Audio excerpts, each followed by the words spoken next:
So hello and welcome back.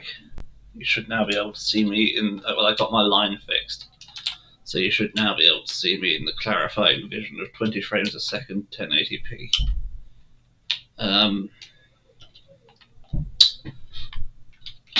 This is just going to be a quick stream to explain them. Well, so I finished the binary adder in last stream, except the stream cut out because, well, there was a loose connection in my internet line. The stream cut out and I tested and explained the binary adder off stream, so without realizing it cut out.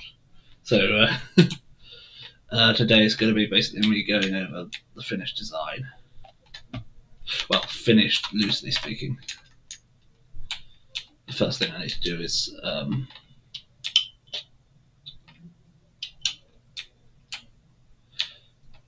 right, so here's how I'm going to test it, right? So again, if you're just joining in, a binary adder is a way of adding two binary numbers together. So this takes two 16-bit numbers and sums them together into one 16-bit number. And so input goes in here. Hang on, let me just put the machine back to the idle state.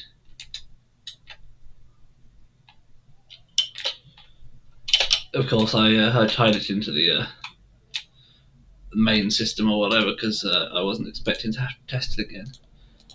But since I'm testing it again, I've got to just re it.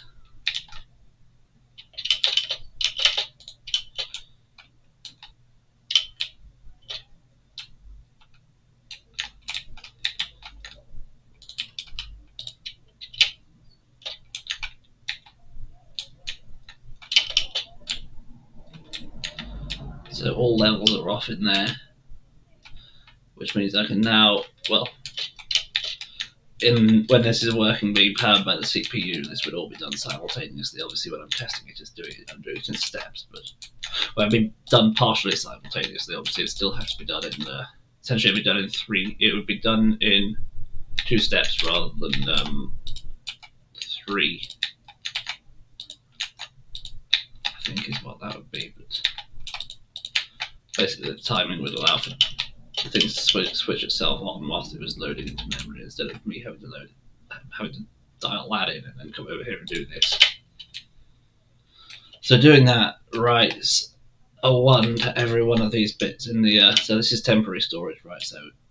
So it takes, so obviously it adds 2 numbers together. So the first number it receives, it puts into temporary storage. Then the second number it receives, it comes around the outside, and then it goes into here, and that triggers this number to also be released to here, and then they get added, and then they get put in the storage tower over here, and then the result gets output there.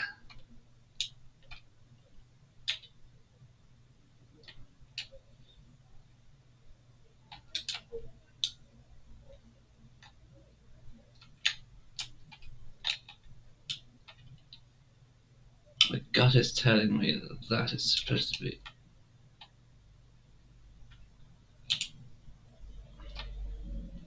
Well, I'll get red from in a minute, or rather red 2.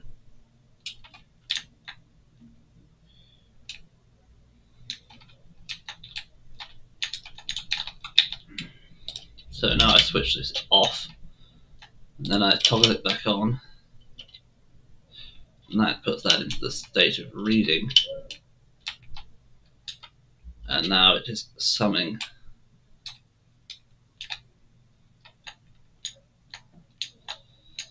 Except for whatever reason it's not working.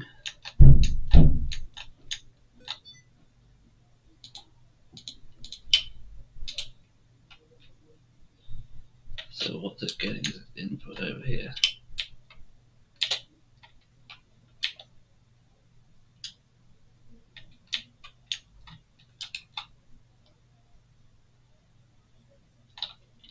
Yes, actually that's correct. The bottom one is off, so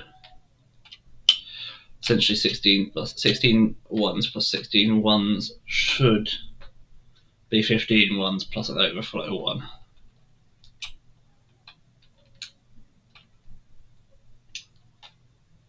But anyway, here's how I'm going to test it.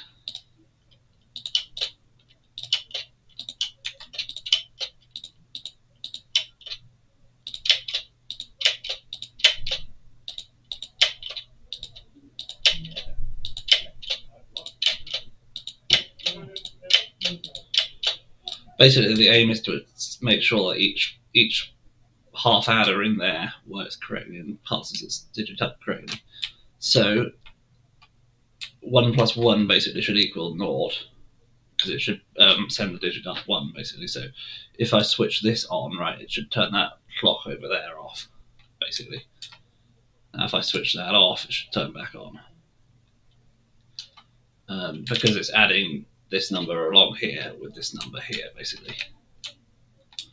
Now if I switch this one off, it should turn both of those off, because 1 plus 1 will equal naught, and then there'll be another 1 that gets carried up, and that'll be 1 plus 1 equals naught on the next lamp up.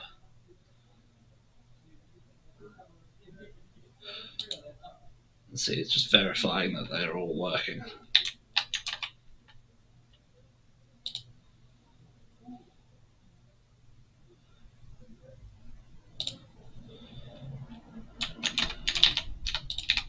So I'm simultaneously verifying that these channels work and that the addition works. I could just check the addition by switching the one on the bottom there, but that wouldn't check the channels as well.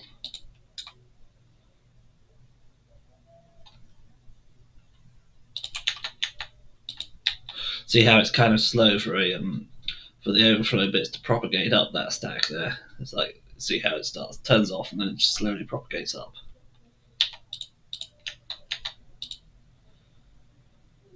And then it just, yeah, exactly.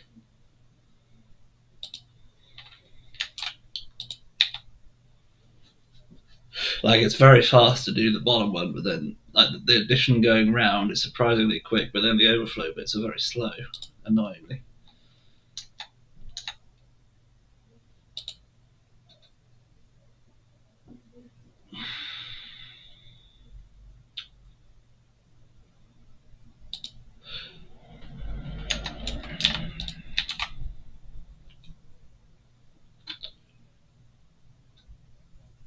Like, see how long it takes for the difference. Obviously, as soon as I hit this, very quickly that bottom one turns back on, but then it's very slow going up.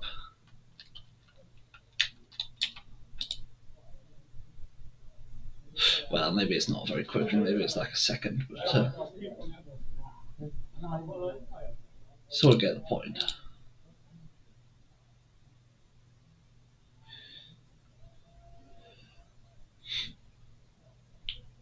As I was saying as well, it's incredibly satisfying doing this, because it's it's incredibly satisfying. It's more satisfying than writing a program, for example. It's like,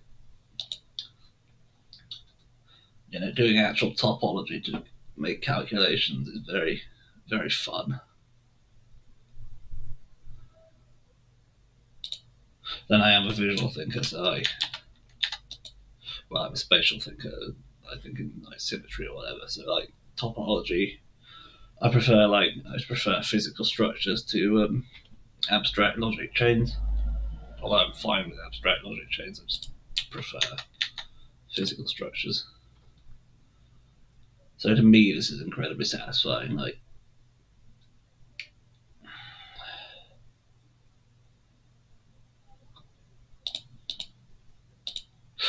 harnessing the raw power of topology to make a thinking machine. It's sure it's a bit cringe, I know, but right. So yes, basically 16 plus 1 overflow. So rather 16 ones plus another 1 overflows, and you get zeros. So that is correct.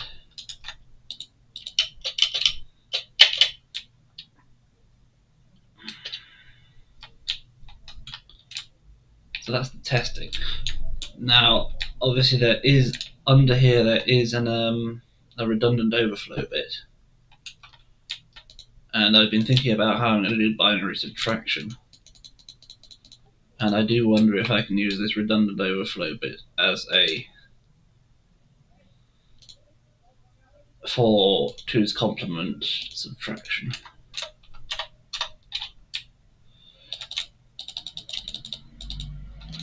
So I could either build like a specific separate subtraction circuit, or I could use this circuit and do it with 2's complement. it's not entirely clear what the benefits would be either way, or downsides, I guess, more likely. But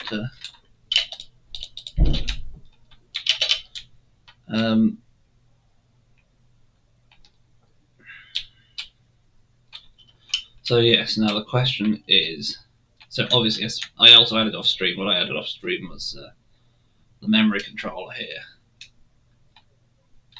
So this essentially functions as a memory address, right? It takes as its input a redstone signal will come in here. It will come in here and then add here and here and here, right? And that redstone signal will be a memory address. So it'll be a 4-bit memory address, and that will basically, this just checks if the memory address matches. And if it does match, it turns on. So it will turn on out here, basically. And it's just an XOR gate, I believe. So it's an XOR gate into a NOT gate that then gets into an AND gate with the next level down, and so on to the bottom.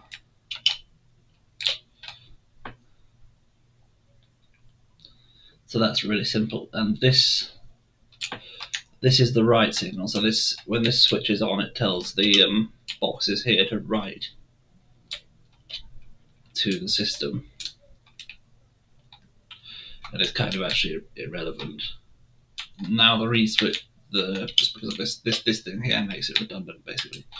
But the read bit, if this signal is on, it tells it to read from this address here. This one, not this address, but this register. And that basically sends data back to wherever on the CPU or the hard drive, which is that over there. So again, yes, so the memory. So memory, what I'm using for memory storage, right? Basically, this is my basic 1-bit memory storage here. It's just this circle with a repeater and a comparator. The comparator, obviously, this will stay on forever, and the comparator can be used to turn it off. So this signal turns this off, and obviously this signal here writes to it, and this signal here reads from it. So this is just an AND gate. So it ANDs the on signal with whatever's in here, basically, and then it sends it to the output. But that's a stack of 16 of those.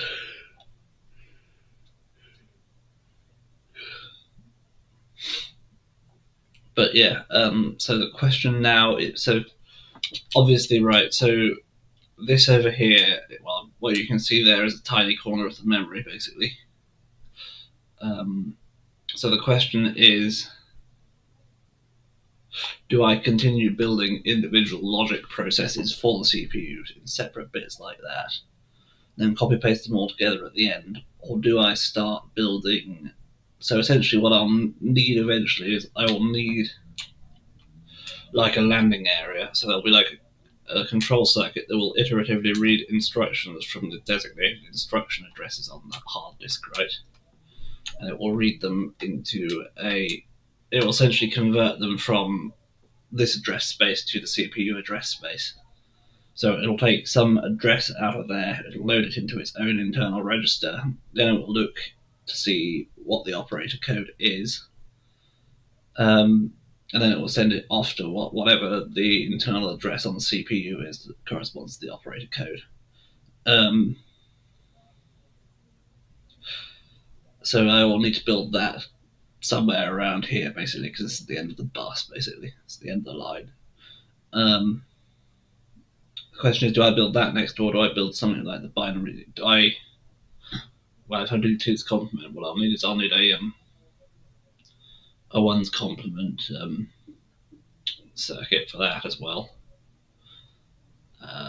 Whereas if I do, so I could work on that, or I could work on a system of multiplication that I don't fully understand yet. I'll be honest, I'm looking up some of this stuff. Or I could do like comparator, which I'm pretty sure I could do just off the top of my head, to be honest. Just basic mathematical operations for the time being, right?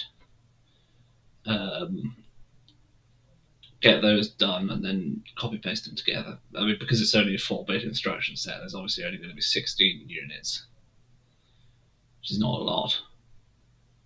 But obviously, you need to figure out the most efficient way of using them. And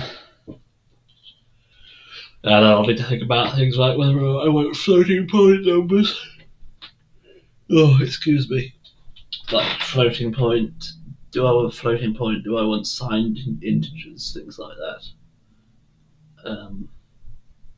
If I start with basic functionality, like basic functionality will be addition and subtraction and comparison. I think is probably that's what I would reckon. And then obviously you'll need operations for like memory, read and write, things like that. And then I'll see how many instructions I've got left over.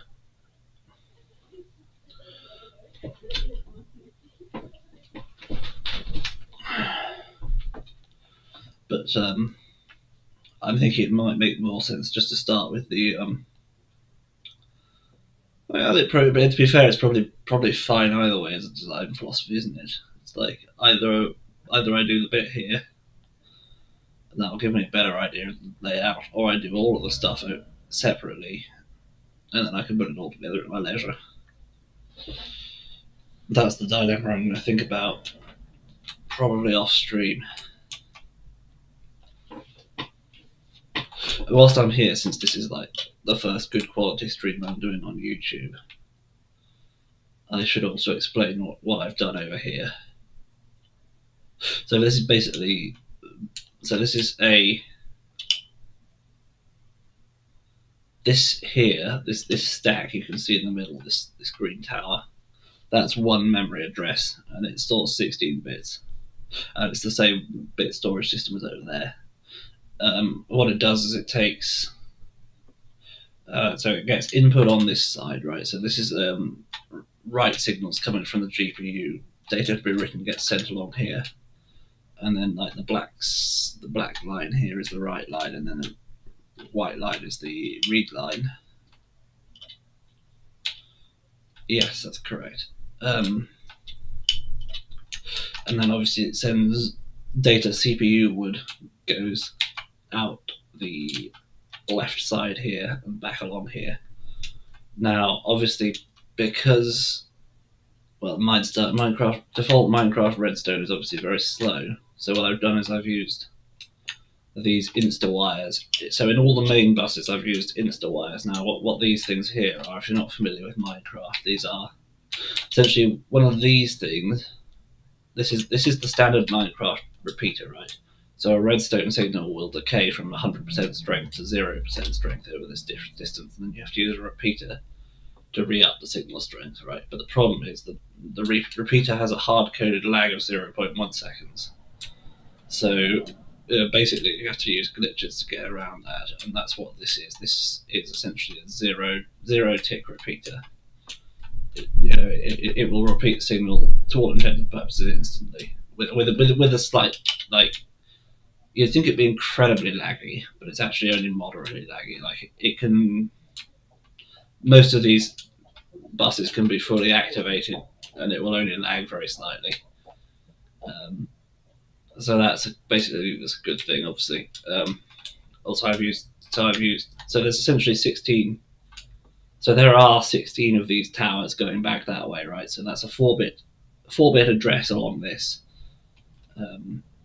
And then there are another 16 of these, right? So that's a 4-bit address going that way.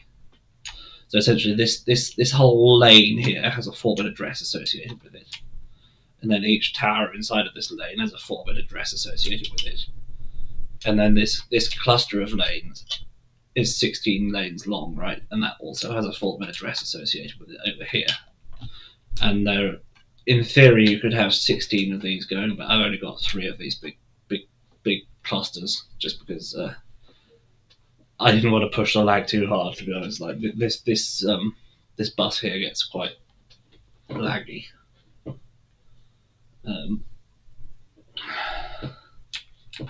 But yes, that's the basic layout of the memory. Obviously, yes. So yes, again with the insta wires, the important thing is that physical distance to the CPU does not affect the speed now. So like this one here is as fast a load as in one like 3 layers back up that way. Like another, I don't know, like 50 chunks that way or whatever it is. Like it's a really big array, so it might well be like 50, 60 chunks away. I can't remember. I was just sort of show it off a bit actually. Um,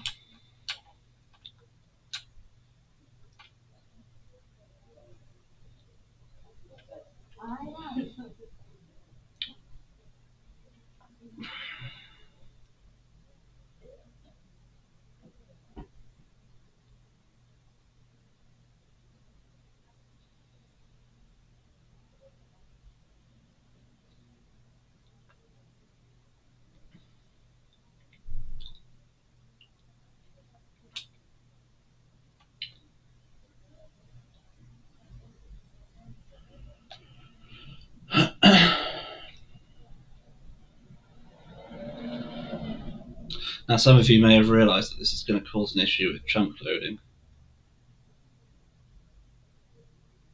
Hang on, there's supposed to be another one of these. There's supposed to be 3 of these. What happened to my third one?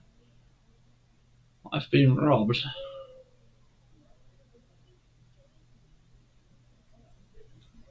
No matter, I can copy and paste it in there.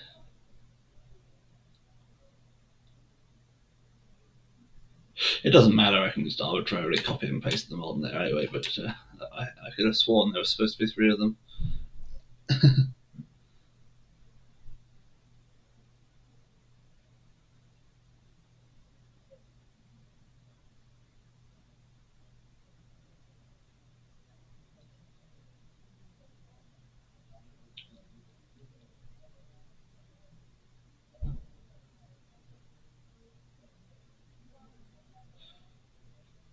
Obviously, if there was 16 of them, that would be enormous.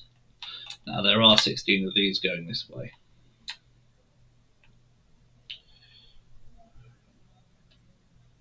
But yes, the trunk loading system, right? So obviously, when I'm not around, these chunks won't be loaded. And that causes, well, obviously that means the game won't run, but also that causes loading and unloading chunks is a nightmare for insta-wires. Like, if you have an insta-wire cycling as a chunk is being unloaded, it breaks, basically. So what I've done is I've got a somewhat intricate system of chunk loaders that should prevent that. Obviously, there's always a risk of if I'm flying around whilst the thing is on, my own chunk loading radius might break it. So that's a problem. But basically, what it does is it loads up the lane here, and then whichever one's in the correct lane, whichever one of these is correct, it will then load that up with chunk loaders. So it only ever loads like one lane and one line at a time.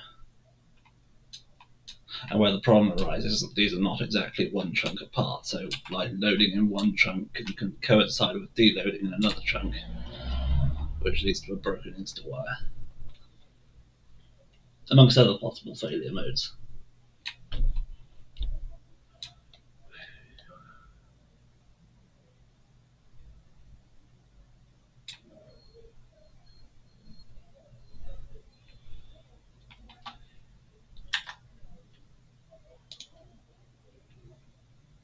0% dropped frames, that's nice. So yes, that's the memory. And yes, basically it's organized into fractal layers of 4-bit memory addresses. So that's a line of 4-bit memory addresses. This is a line of 4-bit memory addresses. And then superset above that is another set of 4-bit memory addresses. But yes, I think that is going to be the stream for this evening because I've got to swim tomorrow morning. I need to start eating for that now. Start eating and sleeping so I can swim in the morning.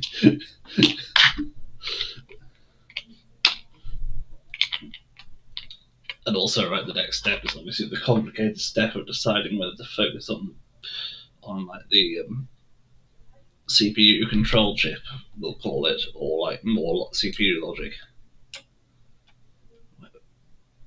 And I've just gotten lost. Oh, there we are.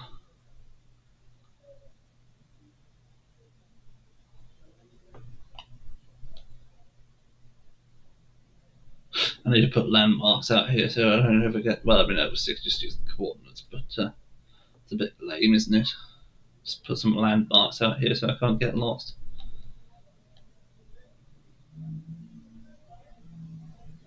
But look at how cool that is.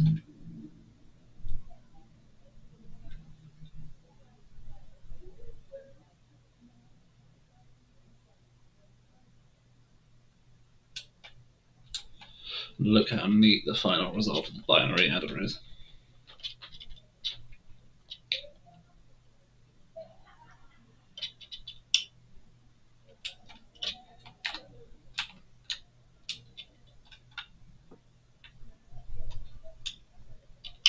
And just final recap for those who've missed everything else. This stores one integer, a 16-bit integer for input. Then this sends a non-stored 16-bit integer for input. They get added in here in the 16-bit adder, and then they get stored in the output here in the 16-bit storage, and then it can get read off at the CPU's leisure from here, basically. So read bit comes in there, switches that on, reads out back to whatever over there, basically. And binary adder is basically an XOR gate with another XOR gate and an overflow bit. Basically, it's oh well, that's a terrible explanation. Wow. Well, thanks for watching. Not that terrible disappointment. Good night.